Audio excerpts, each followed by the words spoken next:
आपको हमारी वीडियो में स्वागत है। तो आज हमें नया चैप्टर चालू करने जा रहा हूँ जो कि है हमारा त्रिभुज। एनसीईआरटी बुक का कराने जा रहा हूँ। एनसीईआरटी बुक में ये 6वें नंबर का चैप्टर है, तो उसके मैं प्रमेय कराने जा रहा हूँ। प्रमेय 1 है हमारी 6.1।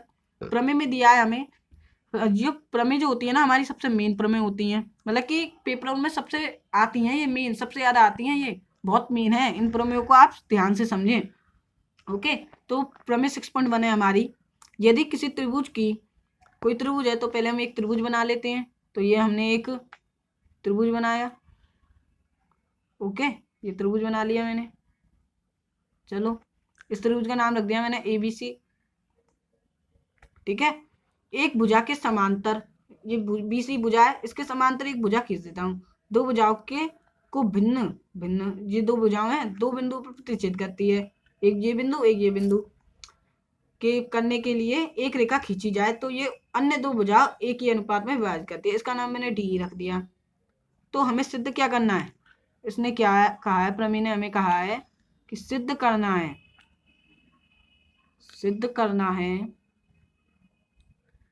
क्या सिद्ध करना है कि अन्य दो भुजाओं में अनुपात में विभाजित करती है। तो AD/DB इक्वल है हमारा AE/EC। तो ये हमें सिद्ध करना है। तो इसे सिद्ध करने के लिए हम पहले त्रिभुज में एक रचना करते हैं। तो हम रचना करते हैं। ओके, ये हमने रचना की। तो रचना में मैंने क्या करा कि BE को मिलाया। ओके, BE को मिलाया, एक तो मिला देता हूँ। चलो, तो लिखा BE को मिलाया।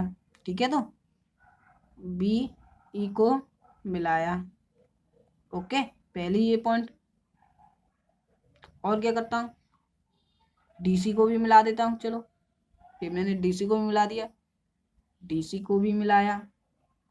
ओके, DC को भी मिलाया। ये मैंने रचना में लिख रहा हूँ। अब मैं क्या कर रहा हूँ, उस रचना में D है जो D से एक लंब भेज रहा हूँ, इसका नाम रख दिया मैंने M। ओके, ये M लंब है। तो DM लंब है, क्या है, DM लंब है किस पे है, AE पर। DM परपेंडिकुलर है AE पर। और एक यहाँ से भी एक और भेज देता हूँ, तो इसका नाम रख दिया मैंने EN। तो EN लंब है मेरा किस पे, AD पर। ओके, ये मैंने आपको बता दिया। अब मैं आपको एक चीज बताऊं, हम एक चीज जानते हैं जो हमने एर्थ से, आप जानते होगे वैसे। तो वो कोई ट्रायंगल है, जैसे कि कोई त्रिभुज है, ये कोई त्रिभुज है ना।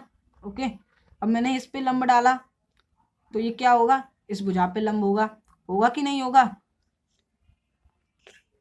इतना हम जानते हैं कि इस भुजा पे लंब होगा। और एक चीज और हम जानते हैं, कौन सी चीज, कि यदि जैसे कि कोई ट्रायंगल है, ऐसा मान लो आप, ये कोई ट्रायंगल है, ये कोई ट्रायंगल है।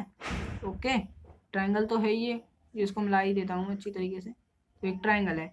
अब मुझे यहाँ से लंब डालना है, तो लंब कैसे, लंब हम जानते हैं कि हमेशा सीधा पड़ता है, तो इसको हम यूं तो डाल नहीं सकते, या तो इस पे से यूं डालेंगे या फिर इसको ऐसे करके डाल लेंगे। अब मैंने कहा कि मुझे इस भुजा पे डालना है, तो इसलिए क्या सीधा लंब डालेंगे। वह है ये ट्रायंगल के बाहर, परंतु लंब किस पर माना जाएगा, इस पूरी भुजा पर माना जाएगा कि नहीं माना जाएगा, इसलिए मैंने इसका नाम DB रख दिया। ओके, आपकी ये चीज तो समझ में आ गई होगी। तो हम चलते हैं अपने क्वेश्चन पे। तो क्वेश्चन पे हमें क्या करना है, हमने रचना भी कर ली, अब हम हल करते हैं इसको। तो लिखते हैं हल। तो हल में क्या कर रहे हैं हम, हल में हम देखते हैं एक तो ट्रायंगल AD का पहला क्षेत्रफल निकालते हैं इसका। तो ट्रायंगल AD, तो area of triangle AD, triangle AD। अब मैं आपको बताऊं कि मैंने एरिया ऑफ ट्रायंगल AD क्यों लिया, क्योंकि मुझे एक AD साइड चाहिए इस ये सिद्ध करने के लिए, AD/DB। तो एक बार मैं AD का क्षेत्रफल लूंगा और इधर से उसके लिए मैं EN लंब रखूंगा, क्योंकि मैंने ये वाली भुजा चाहिए। और एक बार मैं ये वाला इस ट्रायंगल का क्षेत्रफल लूंगा, एरिया ऑफ ट्रायंगल BD। जहां से लंब में कौन सा रखूंगा, EN रखूंगा। क्यों रखूंगा, क्योंकि मैंने अभी आपको ये समझाया था, उसी कारण मैं इस पे यहाँ पे EN लंब रखूंगा। तो मेरा एरिया ऑफ ट्रायंगल AD का क्षेत्रफल क्या होगा, 1/2 इंटू आधार। हम जानते हैं त्रिभुज का क्षेत्रफल आधार इंटू ऊंचाई, 1/2 आधार इंटू ऊंचाई होता है। तो आधार क्या होगा, यहाँ पे जिस भुजा से हम लंब डालते हैं वो क्या होती है, आधार। तो मैंने EL लंब डाला है, किस पर डाला है, AD पर डाला है ट्राइंगल में, तो क्या होगी, AD हो गया हमारा आधार और इनटू लंब, लंब क्या है EN। ओके, ये हो गया। चलो अब मैं यहाँ से क्या ले लेता हूँ, ट्राइंगल BDE का ले लेता हूँ क्षेत्रफल, तो एरिया ऑफ ट्राइंगल BDE, तो एरिया ऑफ ट्राइंगल BDE क्या होगा हमारा 1/2 इंटू यहाँ पे क्या होगा हमारा आधार, यहाँ पे तुम देखो लंब मैंने ये बताया था आधार कौन सा होता है, जैसे कि लंब मैंने ये सीधा डाला तो आधार कौन सा होगा मेरा DB तो होगा। तो यहाँ पे जैसे कि मैंने लंब डाला है ये तो क्या है EN डाला है, EN लंब किस पर डाला था AD पर, अर्थात मैंने AB पर डाला था। अगर मैं इस ट्राइंगल की बात करूँ तो यहाँ पे आधार क्या हो जाएगा हमारा DB हो जाएगा, क्योंकि EN लंब डाला है, ये बाहर हो गया त्रिभुज के, तो आधार क्या हो गया हमारा DB, तो DB इंटू EN। ओके, अब हम क्या करते हैं, इसका अनुपात ले लेते हैं, तो चलिए इसका अनुपात लेते हैं। तो एरिया ऑफ ट्राइंगल AD और एरिया ऑफ ट्राइंगल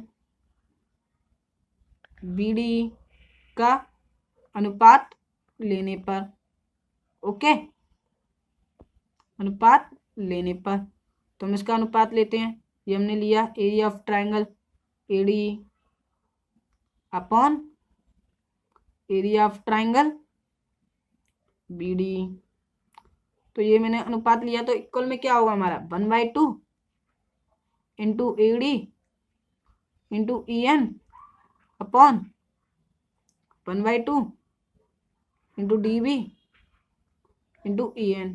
ओके, तो यहाँ पे देखो 1/2 ऊपर नीचे दोनों है तो ये कट जाएगा, और ये भी सेम है EN तो ये भी कट जाएगा, तो हमारा क्या बचेगा AD अपॉन DB। ओके, तो हमारी क्या साइड आ गई, एक साइड तो हम लिया है जो हमें सिद्ध करना था, अब हमें AE अपॉन EC लाना है। तो यहाँ पे AE अपॉन EC के लिए मैं कौन सा लंब मानूंगा, DM जो मैंने रचना में लिखा था। ओके, तो चलिए करते हैं, फिर दोबारा हम यहाँ पे ट्राइंगल अब DM लंब के लिए निकालेंगे। जैसे कि मैं यहाँ पे कर दूंगा क्या, DM लंब है, माना लिख लो पहले आप, ठीक है, माना DM लंब है AE पर। ओके, तो अब आप क्या है, जो EN लंब था ना मैंने AD पर जो माना था, आप उसको भूल जाओ कि EN कोई लंबी नहीं है, आप ये मान लो। अब आप बस मानो कि DM लंब है हमारा। ओके, तो मैंने ये मान के किया, तो इसको मानकर अगर मैं त्रिभुज का क्षेत्रफल निकालूं एरिया ऑफ ट्राइंगल ADE का, तो ये क्या निकलेगा मेरा एरिया ऑफ ट्राइंगल ADE का 1/2 इंटू यहाँ पे आधार क्या होगा AE होगा, क्योंकि DM लंब है यहाँ पे, तो AE इंटू क्या होगा DM। ओके, हाँ यहाँ तक तो ठीक है। अब यहाँ से मैं क्या करूंगा, यहाँ से मैं अब ट्राइंगल का क्षेत्रफल निकालूंगा DEC, यहाँ पे DCE, बात एक ही है, BDE या CDE कुछ भी कर लो, तो यहाँ पे मैं निकालूंगा ट्राइंगल DEC का क्षेत्रफल, तो एरिया ऑफ ट्राइंगल DEC का क्षेत्रफल, ये इसी की तरह लंब आधार वही हो जाएगा पहले वाले की तरह 1/2 इंटू यहाँ पे क्या आ जाएगा मेरा AE है, तो यहाँ पे आ जाएगा EC आधार होगा इसके लिए, EC इंटू DM। अब इसी तरह एरिया ADE और BDE का अनुपात लिया था ना, इसी तरह हम इसका अनुपात ले लेंगे। तो मैं यहाँ पे सिर्फ शॉर्ट में लिख देता हूँ अनुपात लेने पर, तो ये मैंने अनुपात लेने पर किया, तो क्या अनुपात ले रहा हूँ मैं, जैसे कि जो है मेरा triangle area of triangle ADE इसका अनुपात upon area of triangle DEC, इन दोनों का अनुपात लिया, इक्वल क्या हो जाएगा 1/2 into AE into DM upon 1/2 into EC into DM। तो देखो 1/2 टू 1/2 कट जाएगा, DM से DM कट जाएगा, तो क्या आ जाएगा हमारा AE अपॉन EC।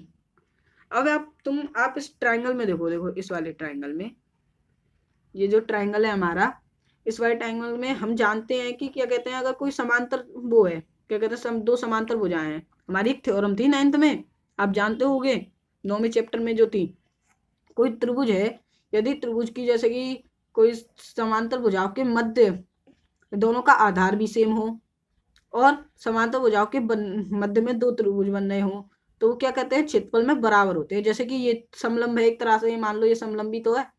अब मैंने कहा क्या कहते हैं, यहाँ पे दो त्रिभुज हैं, एक ये वाला त्रिभुज है, ओके, और एक ये वाला त्रिभुज है, ये वाला, ठीक है, एक ये वाला त्रिभुज है। अब मैंने कहा है कि ये दोनों समांतर भुजाओं के मध्य में बनी है और इनका आधार जो है एक ही है, मतलब कि ये बीसी आधार है, इसको बीसी मान लेता हूँ। तो बीसी क्या है, आधार सेम है, एक ही है और समांतर भुजाओं के मध्य में बने हैं, तो क्या होंगे, ये जो एरिया में होंगे ना इक्वल होंगे, ये दोनों एरिया में क्या होंगे, इक्वल। तो अब हम देखते हैं अपने इस ट्राइंगल में, हमारे एक तरह से आप ये मानो समलंबी है डीबीईसी। अगर हम देखें तो यहाँ पे हमारे दो ट्राइंगल बन रहे हैं, कौन कौन से बन रहे हैं, डीबीई और डीईसी। अब मैंने कहा कि इस थ्योरम को अगर हम इस पे पुट करें तो क्या होगा, ये देखो समांतर भुजाएं हैं, हमने कहा था मानने के लिए कहा था कि समांतर भुजाएं हमको दिया है, तो हमने ये समांतर भुजाएं मानी, चलो ठीक है, समांतर भुजाएं। अब इसमें क्या है कि मध्य में दो त्रिभुज बन रहे हैं, एक पॉइंट तो ये हमारा क्लियर हो गया थ्योरम का, और आधार भी हमारा सेम है, वो है कि नहीं। देखो डीबीईसी का में भी बीसी आ रहा है और डी और जिसमें भी आ रहा है क्या कहते हैं, डीईसी में आ रहा है कि नहीं आ रहा, डीईसी में। ओके, तो क्या है हमारा आधार इसमें सेम है। ओके, मैंने कहा था ना कि क्या कहते हैं, देखो इसका बेस सेम है, डी बेस है, देखो इस ट्राइंगल में भी है और दोनों समांतर है, बीसी और डी समांतर है, तो क्या होगा, ये एरिया में इक्वल होंगे। तो हम यहाँ पे अपने चलते हैं, तो मैं यहाँ पे लिख देता हूँ, क्या लिखूंगा मैं कि क्या कहते हैं, समान आधार, आधार और क्या, और समांतर भुजाओं के, समांतर भुजाओं के मध्य बने त्रिभुज, मध्य बने त्रिभुज, त्रिभुज क्षेत्रफल में बराबर होते हैं, क्षेत्रफल में बराबर होते हैं। ओके, तो ये मैंने कह दी भैया, ये बराबर होते हैं, जैसे कि हमने थ्योरम दी थी हमें 9th में, तो हमने ये बराबर कर दी। तो अब यहाँ पे हम क्या एरिया बराबर करेंगे, दो त्रिभुज है हमारे पास एरिया में, एक तो था हमारे पास डीबी, ट्राइंगल डीबी, ओके, और क्या है इक्वल में, DEC, area of triangle DEC.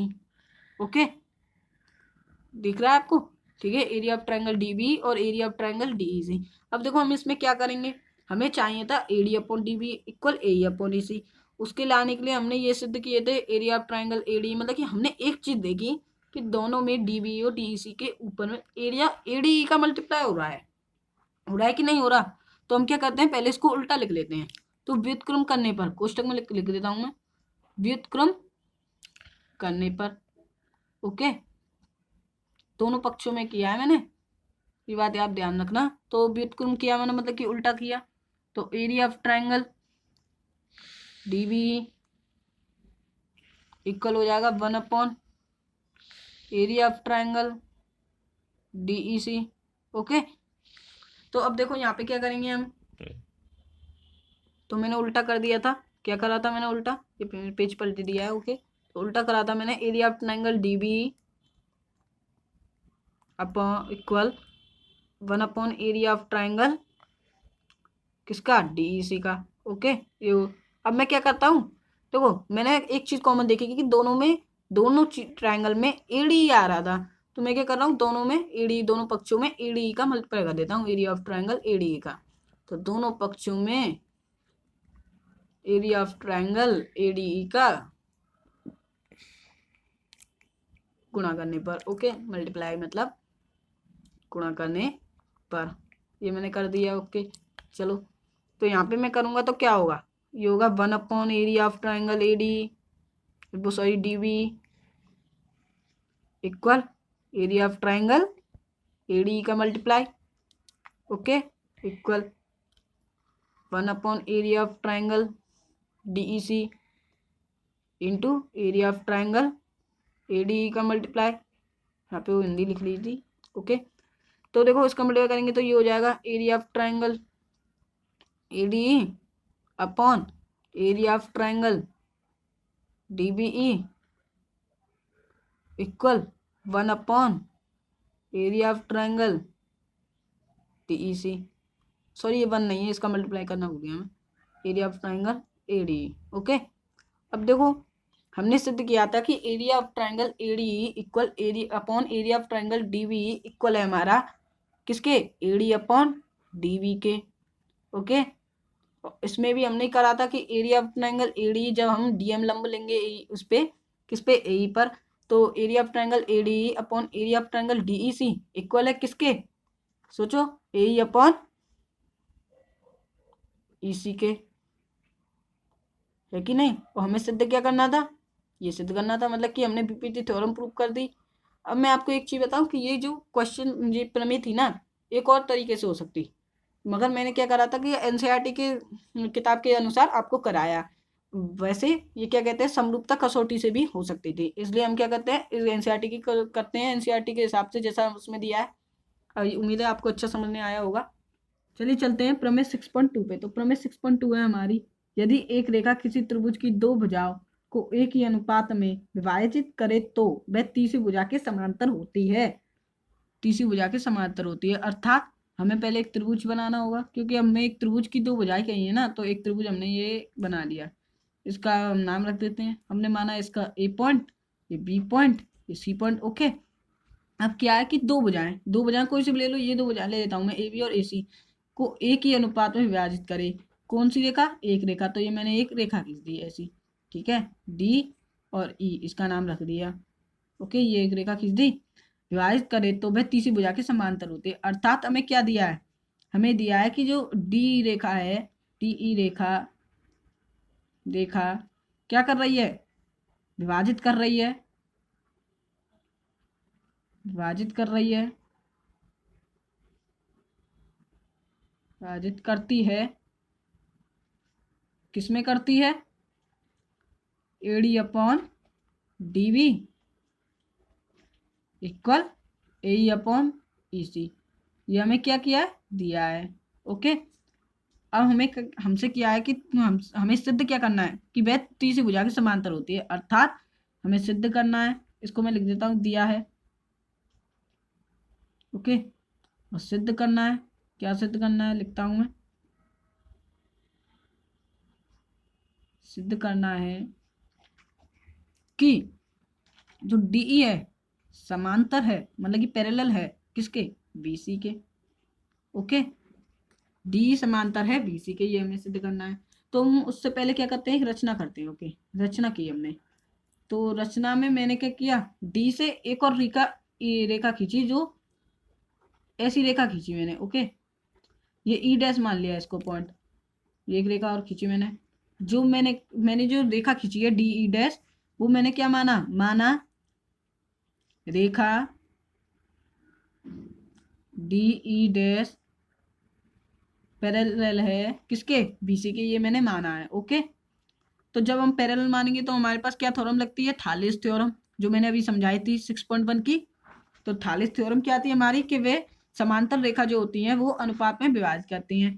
तो अनुपात में कैसे विभाजित करेंगी, तो जब डी समांतर, डी डैश समांतर बीसी होगा तो क्या होगा, ईडी अपॉन डीवी इक्वल हो जाएगा हमारा ए डैश अपॉन ई डैश सी, किससे हो जाएगा, थालेस थ्योरम, थाले थ्योरम, उसको हम थाले थ्योरम कहते हैं, थाले प्रमेय।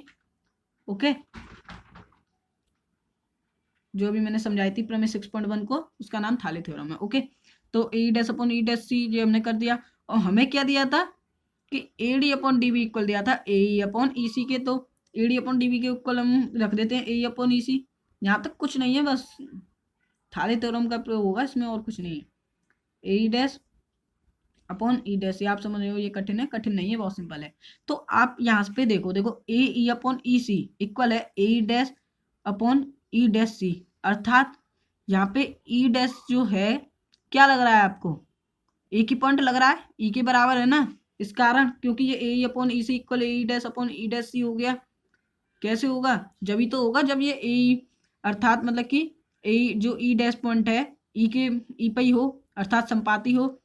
तो यहाँ पे मैं क्या लिखूंगा, यहाँ पे मैं लिखूंगा ए अपॉन ई सी इक्वल ए डैश अपॉन ई डैश सी है, तो है तो डी ई डैश संपाती है, संपाती का मतलब तो आप जानते होंगे, जो हमने त्रिभुज मतलब कि तीसरे चैप्टर में पढ़ा था। संपाती का मतलब कि एक ही लाइन के ऊपर अनंत लाइन, जो अनंत बिंदु हो जाते हैं। जैसे कि ये कोई रेखा है, इस पे ये बिंदु हो गया, ये बिंदु हो गया, ये बिंदु हो गया, तो ये क्या होगी, संपाती रेखा हो गई। इसी प्रकार तो डीई डैश संपाती है, संपाती है। जब मैंने कहा कि डीई डैश संपाती है, तो मैंने शुरू में एक चीज मानी थी। क्या मानी थी? कि डीई डैश समांतर है बीसी के। तो अर्थात संपाती किसके संपाती है, ये तो मैंने लिखा ही नहीं। तो डीई डैश संपाती है किसके, डीई के, संपाती डीई के है। ओके, यहाँ पे लिख देता हूँ डीई के है। ओके, तो जब मैंने कहा कि डीई के ये संपाती है, अर्थात मतलब कि डीई डैश बराबर डीई है, तो क्या होगा, यहाँ से मैंने माना था कि डीई डैश समांतर है बीसी के। तो यहाँ पे क्या हो जाएगा, डीई जो है हमारा पैरेलल है समांतर किसके, बीसी के। डीई पैरेलल है बीसी के। हमें सिद्ध क्या करना था कि डीई पैरेलल है बीसी के। हो गया कि नहीं हो गया? आप सोचे होगे कि ये कठिन है। कठिन नहीं है, ये बहुत ही सिंपल है। आप बस ध्यान से समझो इसको। यदि आपको नहीं समझ में आया तो आप पीछे से दोबारा समझ लें, और कुछ गलती हुई हो तो प्लीज कमेंट करके हमें बता दें। चलिए चलते हैं अगले क्वेश्चन पे। चलिए चलते हैं एग्जाम्पल नंबर 1 पे, जो एनसीईआरटी बुक का फर्स्ट एग्जाम्पल है। एनसीईआरटी बुक में जो एक्सरसाइज से पहले 2 प्रमेय थी, वो मैंने आपको बता दी हैं, प्रमेय 6.1, प्रमेय 6.2। अब मैं आपको एग्जाम्पल नंबर 1 कराने जा रहा हूँ। तो एग्जाम्पल नंबर 1 है, यदि कोई रेखा एक त्रिभुज एबीसी की भुजाओं एबी और एसी को क्रमशः, कोई त्रिभुज है, ये है त्रिभुज एबीसी की भुजाओं एबी और एसी पर को क्रमशः डी और ई पर प्रतिच्छेद करे तथा बीसी के समांतर हो। तो दिया क्या है हमें, पहले यहाँ पे लिख लेते हैं, फिर आगे पढ़ेंगे। दिया है हमें, क्या दिया है हमें, कि जो डीई है भुजा किसके समांतर है, बीसी के। ओके, समांतर हो तो सिद्ध कीजिए कि, सिद्ध क्या करना है हमें, A D upon A B equal A upon A C. तो देखिए आकृति 6.13 है ये। ओके, तो ये हमें सिद्ध करना है। तो यहाँ पे मैं लिख लेता हूँ, सिद्ध करना है। इसमें 3 एग्जाम्पल है, बहुत जल्दी हो जाओगे। आप बस वीडियो पूरी देखें, अगर आपको एग्जाम्पल समझने हैं, एग्जाम्पल पेपर में सबसे ज़्यादा आते हैं, प्लीज़ वीडियो देखें पूरी और एग्जाम्पल को अच्छी तरह से समझें। तो सिद्ध क्या करना है हमें, A D upon A B equal A upon E C. Okay, A C. Okay, तो देखो यहाँ पे हमें दिया है डी समांतर बी सी। तो यहाँ से हमारे दिमाग में एक घंटी बजती है कि भाई हमें डी समांतर बी सी दिया है त्रिभुज में, तो हमें एक थ्योरम पता है समांतर होने से। कौन सी थ्योरम थी, कि वो समानुपात में विभाजित करती है। तो हम लगा देंगे थालिस थ्योरम, जिसका नाम है, तो लगा देंगे हम थाले थ्योरम द्वारा, थाले प्रमेय द्वारा, प्रमेय द्वारा। तो यहाँ पे मैं कोष्टक में लिख देता हूँ डी समांतर है बी सी, इसलिए। ओके, तो थाली प्रमेय द्वारा क्या हो जाएगा हमारा, A D upon D B equal A upon E C. अब देखो हमें लाना था A D upon D B, A B equal A upon E C. तो ए डी है, ए ई है, डी बी को हमें किस में चेंज करना है, ए बी में, और ई सी को ए सी में। अर्थात यहाँ पे मुझे ए डी जोड़ना होगा, और यहाँ पे क्या जोड़ना होगा मुझे, ई सी है, तो ई सी में क्या जोड़ना होगा, ए ही।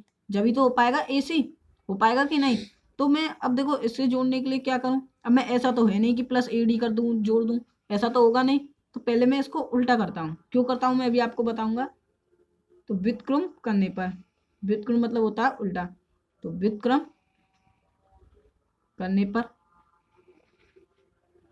ओके, तो हमने व्युत्क्रम करेंगे तो ये D B upon E D हो जाएगा इक्वल ए अपॉन ई सी हो जाएगा। अब मैं क्या करता हूँ, इन दोनों पक्षों में 1 जोड़ देता हूँ, दोनों पक्षों में 1 जोड़ने पर। ओके, तो जोड़ा मैंने, जोड़ता हूं मैं D B upon A D plus 1 upon 1 हो जाएगा ये A upon E C plus 1। Sorry, ये मैंने इसको पलटा नहीं, ये हो जाएगा यहाँ पे ई सी अपॉन ए। ओके, ध्यान नहीं दिया था मैंने। तो यहाँ पे क्या होगा, ई सी अपॉन ए प्लस 1 अपॉन 1। अब मैं बताता हूँ कि मैंने ये क्यों पलटा। मैंने इसलिए पलटा, मैंने देखा कि यहाँ पे एडी जोड़ना है, तो एडी हम कैसे जोड़ सकते हैं, यदि हम भिन्न करें। कैसे करें? अब भिन्न करने के लिए हमें क्या, अगर यदि हम उसमें 1 जोड़ेंगे तो यहाँ पे एडी आ जाएगा कि नहीं आएगा। हाँ, एलसीएम लेना तो हम पे आता ही है, तो यहाँ पे एलसीएम लेंगे हम एडी, तो ये एडी से एडी कटेगा तो डीबी, और प्लस यहाँ पे क्या हो जाएगा, एडी इक्वल ये ए, ये कितना हो जाएगा हमारा ए, वो EC, sorry EC plus A. अब देखो DB plus AD, DB plus AD कितना होगा, हम जानते हैं डीबी प्लस एडी होगा हमारा ए बी, तो A B upon A D equal, और ई सी प्लस ए, ई सी प्लस ए कितना होगा हमारा ए सी, हम जानते हैं, तो ए सी अपॉन क्या ए, तो ये हो गया। और देखो हमें क्या लाना था, A D upon A B equal A upon E C, तो इसको फिर दोबारा व्युत्क्रम कर देंगे। तो यहाँ पे व्युत्क्रम करेंगे मतलब कि उल्टा करेंगे, तो क्या हो जाएगा हमारा A D upon A B, इसका उल्टा equal A upon A C. Okay, तो हमने जो सिद्ध करना था वो हमने सिद्ध कर दिया। चलिए चलते हैं एग्जाम्पल नंबर 2 पे। तो एग्जाम्पल नंबर 2 है, इसमें 3 एग्जाम्पल हैं, तो हम आ गए हैं एग्जाम्पल नंबर 2 पे। तो हमारा एग्जाम्पल नंबर 2 है ए बी सी डी एक समलंब है। तो वो ए बी सी डी एक समलंब है, ओके, जिसमें ए बी समांतर क्या है, डी सी के है। तो ये जो है पैरेलल है किसके, डी सी के पैरेलल है। असमांतर भुजाओं, ये असमांतर कौन सी बची फिर, ए डी और बी सी बची ना, पर क्रमशः बिंदु ई और एफ इस प्रकार स्थित है कि ई एफ जो है भुजा ए बी के समांतर है। तो जब ये ए बी के समांतर है तो किसके समांतर होगी, तो दिया है हमें, दिया है, क्या दिया है कि जो भुजा ए बी है समांतर है ई एफ के, और इसमें भी दिया था कि ए बी समांतर डी सी है, तो ई एफ समांतर किसके होगा, डी सी के होगा कि नहीं होगा, मतलब कि तीनों एक दूसरे के समांतर हैं। तो देखिए आकृति 6.14, तो आकृति 6.14 है। ओके, दर्शाइए कि, क्या दर्शाना है हमें, A upon E D equal B F upon F C है। तो इसे सॉल्व करने के लिए हमने ये देखी, यदि हमें हमें समांतर दे रखी है, तो हमने देखा समांतर दे रखी है, तो हम त्रिभुज में वो जो थ्योरम दी हमारी थाली थ्योरम वो लगा सकते हैं कि नहीं लगा सकते। उसके लिए हमें त्रिभुज चाहिए, परंतु ये तो समलंब है। तो हमने क्या करा, हम रचना करते हैं, हम रचना में हमने क्या कर दिया, इसमें एक विकर्ण खींच दिया समलंब में। तो हमने की रचना में ए सी को मिलाया, बस इतना कर दो। जो भुजा ई एफ को जी पर काटती है, इसका नाम और रख दिया हमने। तो ए सी को मिलाया, ए सी को मिलाया जो भुजा ई एफ को, किसको, ई एफ को जी पर काटती है। ओके, जी पर काटती है। तो देखो अब हमारे पास कौन से 2 त्रिभुज प्राप्त हो गए, हमें त्रिभुज चाहिए थे, 2 त्रिभुज प्राप्त हो गए, एक तो ए डी सी और एक ए बी सी। इधर से देखें तो त्रिभुज ए डी सी में अगर हम देखें, त्रिभुज ए डी सी में, ओके, त्रिभुज ए डी सी में हम देखें तो ई जी जो समांतर है किसके था, डी सी के समांतर था। ई एफ समांतर है जब डी सी के, तो ई जी समांतर किसके होगा, डी सी के ही होगा। समांतर में तो ये बड़ा छोटा नहीं देखते, बस ये देखते हैं कि एक दूसरे के मतलब कि समांतर है, ट्रेन की पटरी की तरह। तो ई जी किसके समांतर है, डी सी के। तो यहाँ पे लिख दो, तो ई जी समांतर है किसके है, डी सी के। तो क्या होगा, यहाँ पे थाले थ्योरम लगेगी, जो हमारी थ्योरम थी। तो यहाँ पे अब तुम थाले थ्योरम लगाओगे तो कैसे लगाओगे, यही तो होगा, A upon E D Thales theorem के अनुसार, A upon E D equal A G upon G C, A G upon G C. Okay, तो देखो थाली थ्योरम हमें चाहिए थी A upon E D equal B F upon F C, तो एक side तो आ गई। अब हमें और क्या चाहिए, बी एफ और एफ सी और चाहिए, इसको हम समीकरण नंबर 1 मान लेते हैं। ओके, तो अब हमें कौन सा ट्राइंगल जो था हमारा, कौन सा ट्राइंगल बचा, अब एक ए बी सी बचा। तो हम यहाँ पे लिख देते हैं ट्राइंगल ए बी सी में। तो ट्राइंगल ए बी सी में क्या देखते हैं हम, ट्राइंगल ए बी सी में, तो ट्राइंगल ए बी सी में भी तो जी एफ समांतर ए बी होगा।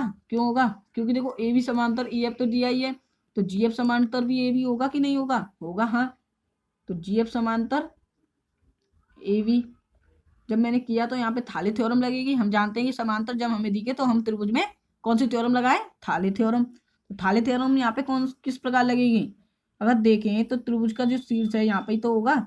तो यहाँ से आप देखो थाली थ्योरम तो यही तो होगा, C F upon F B, C F upon F B या फिर बी एफ, एक ही बात है, बी एफ लिख लो, इक्वल सी जी अपॉन या फिर जी सी, जी सी अपॉन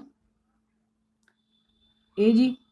ओके, अब इसको भी मैंने समीकरण नंबर 2 मान लिया, माना, इसको नहीं माना मैंने।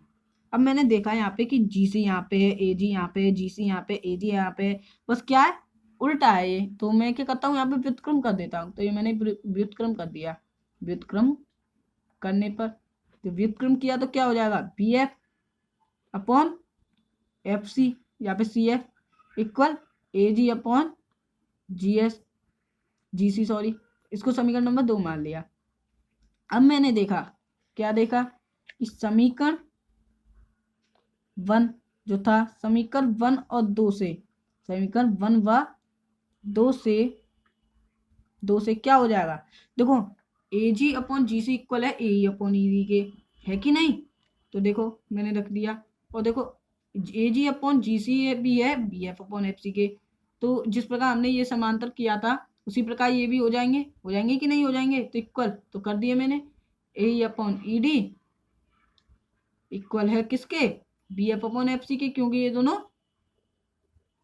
पहले मैं यूं लिख लेता हूँ इस एफ सी, क्योंकि ये दोनों किसके इक्वल थे, ए जी अपॉन जी सी के। तो अर्थात हमें क्या सिद्ध करना था, हमें सिद्ध करना था कि A E upon E D equal है B F upon F C के, जो हमने अप्रूव कर दिया। चलिए चलते हैं एग्जाम्पल नंबर 3 पे। तो एग्जाम्पल नंबर 3 जो है हमारा आकृति 6.16, आकृति 6.16 कौन सी है, ये है, ठीक है। इसमें P S upon S Q equal P T upon T are है।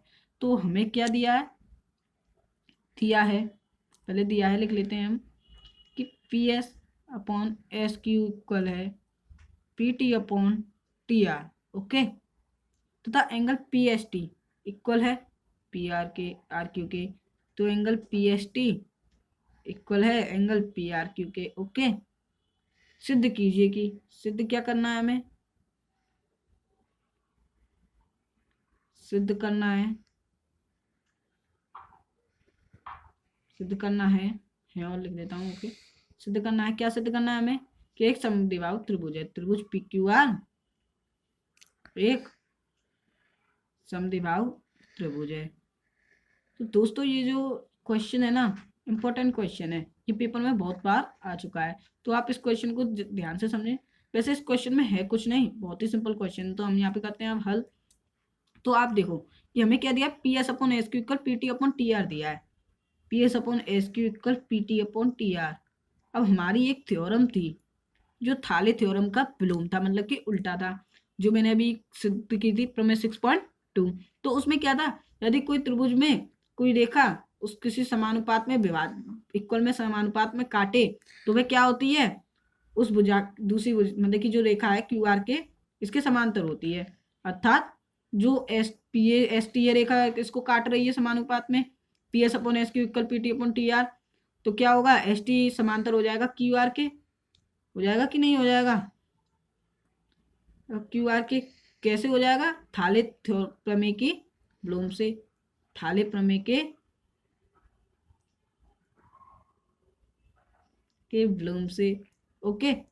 तो हमने देखा, हमने एक चीज देखी कि एस टी समांतर है किसके, क्यू आर के। तो यहाँ पे अगर हम इसको आगे बढ़ा दें, आगे बढ़ा दो आप इसको, ये तो समांतर रहेगी। तो ये अगर हम इस रेखा को देखें तो ये कौन सी रेखा कहलाएगी, तिर्यक रेखा नहीं कहलाएगी, हाँ कहलाएगी।